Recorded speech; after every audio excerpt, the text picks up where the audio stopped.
As an early childhood creative dance and movement specialist, I'm often asked, how do you come up with your ideas?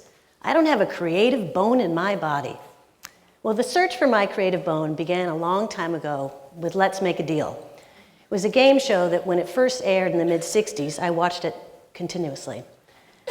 Potential contestants would arrive carrying bags and totes and dressed in costumes in order to catch the eye of Monty Hall, who was the game show host. Now, I preferred the unusual costumes, like the woman who had a flower pot filled with flowers on top of her head, and her sign said, "Hi, my name's June, I'm in bloom, pick me." And I was really disappointed if he selected someone who was dressed as like a nurse or a fireman. Sometimes I got so anxious about who would get chosen that I got sort of sick with anticipation. These people were creative and they deserved to be recognized. Once selected, Monty would offer a crisp, brand new $20 bill if the contestant could pull out some random item out of their bags, like a bag of toothpicks, like this. Or how about a pincushion, magnetic, like that. Or a candle? Oh, phew, got it. How did they know what to pack? Did they ever think, if they didn't have the real thing, that they could come up with something that was close but not quite what they were looking for? Like, oh, this pool noodle? This is a toothpick for a dinosaur. And this, if you don't have a pincushion, the old beanbag works every time. This is the best. This is a candle. This is a candle that's worth jumping over.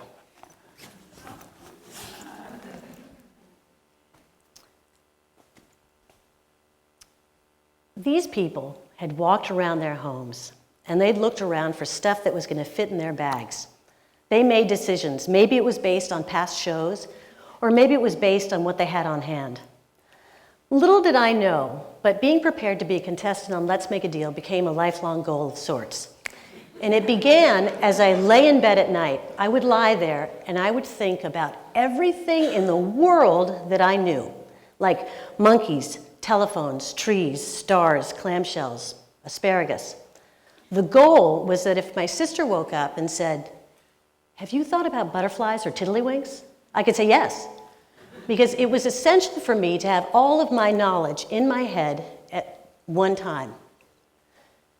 It had to be ready for a moment's notice. Now, this habit has stuck with me, and it may seem kind of an odd bedtime ritual, but I find that it works. It makes me feel prepared and ready. Now, after years of academics and education and training and practice, the amount of knowledge that I have stored in my head is even larger. Some of it's valuable, and some of it not so much. Compared to chemistry or economics or computer technology, the information that I need to know as a dance teacher is relatively simple. After all, there's only 7 ways to move from point A to point B. We can roll, crawl, walk, run, jump, hop, and leap. In addition, we can extend, bend, and rotate body parts. Every dance move, and in fact, every movement that we do is composed of one or more of those lists of 10. Think about it. A skip is a walk and a hop, a walk and a hop. A leap is, or a chassé or a gallop is actually leaping continuously, but always starting on the same foot. A stroke in tennis is a step, a swing, extending, bending, and rotating your arm. The permutations of movement from those 10 is over 3 million. So what I need to do is, because that's my knowledge base, I need to keep that available for when I'm teaching. Because I know it so well, I can almost teach in my sleep. And in fact, I can teach on autopilot. I don't even need to think about what I'm doing sometimes. But the problem with going on autopilot is that you eventually run out of gas. And that's like a classroom teacher who teaches the same content the same way year after year after year, or the restaurant chef who never changes his menu. I need to remind myself to stay off of autopilot to keep things interesting, because kids need to practice movement skills over and over again before they can master them. For a 2-year-old, jumps are a lot harder than they look. So in order for me or for my students not to drop out of sheer exhaustion or boredom, I need to make that practice fun and interesting. In that way, I have to be a creative teacher, I need to be prepared to improvise. Now that sounds almost contradictory. Preparation means thinking about what you're going to say, planning your activities, organizing your thoughts, whereas improvisation seems more like making stuff up off the top of your head. But the interesting thing is that successful creative improvisation without preparation and knowledge is just plain lucky. And here's what I mean. A few years ago, the headlight on my car was loose, and in order to pass the state inspection, I had to fix it. So, as I sat there chewing gum, reading the repair manual, understanding absolutely nothing, I wondered if I took the gum and wrapped it around the back of the bulb and pressed it against the thing in the back, that maybe it would stick. And you know what? It did, for a number of years. So that doesn't make me a creative mechanic, just a lucky one. But now here's another example, and this is where preparation and knowledge was really helpful. My 2.5-year-old friend Holden came in one day, took dance class, and he said that he and his mom had been listening to Strawberry Fields, and he wanted to know if we could do a dance to it. Now, like anyone who grew up with Let's Make a Deal, I also have the entire Beatles collection on my music box. And I had a plan of how to go from point A to point B that day, using different locomotor skills. However, Holden's request had the potential to make the activity much more interesting. So I rummaged in my bag, and I pulled out these placemats that I'd cut into dots. Usually I use them to mark where people should sit or stand. And I took the red and the pink ones, and I said, okay, this is going to be the strawberries, right, over here. And then on the other side of the room, I said, these right here are the apple trees. So I want you to tiptoe around the strawberries, then run to the apple trees, jump up, grab as many as you possibly can, put them in your basket, spin as you go back, and then stamp on the strawberries once you get there. So let's think about this. We've got tiptoe, run, jump, spin, stamp. Add the music, and a dance is born. That's creative improvisation. Now, sometimes we improvise for fun and entertainment, and sometimes we do it out of sheer necessity. Kids running into each other in a classroom or in a dance class is inevitable because they're still working on spatial awareness and body control.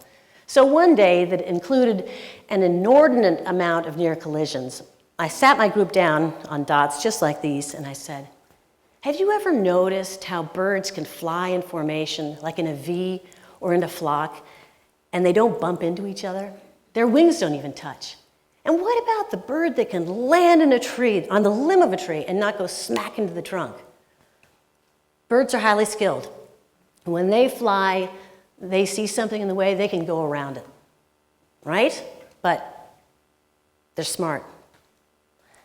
But not all birds. I was at the beach the other day, and when it came time to get out of the water, I was pushing my hair back, getting the water out of my eyes, and all of a sudden this big old seagull came flying out of nowhere and went smacking right to the side of my head. Almost knocked me over. I couldn't believe it.